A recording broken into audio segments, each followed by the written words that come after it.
আরে বন্ধু, ওইটা কে? ইমাম সাহেব না? হ। ওই ইমাম সাহেব।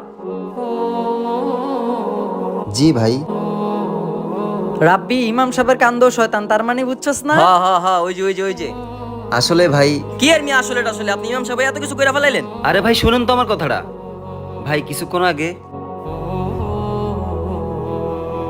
আরে রোমান, তুমি কই থেকে আইতেছো?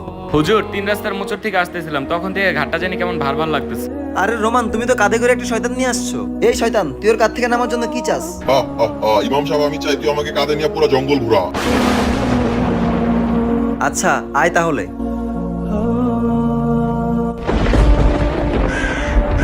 এই জন্য ভাই তখন থেকে শয়তানটা আমার কাঁধে। আর ভাই একটা কথা বলি, কখনো কারো সম্পর্কে কোনো কিছু না জেনে বিবেচনা করবেন না। আমরা কখনো কারো বিষয় না জেনে মন্তব্য করব না। ভিডিও ভালো লাগলে চ্যানেলটি সাবস্ক্রাইব করুন।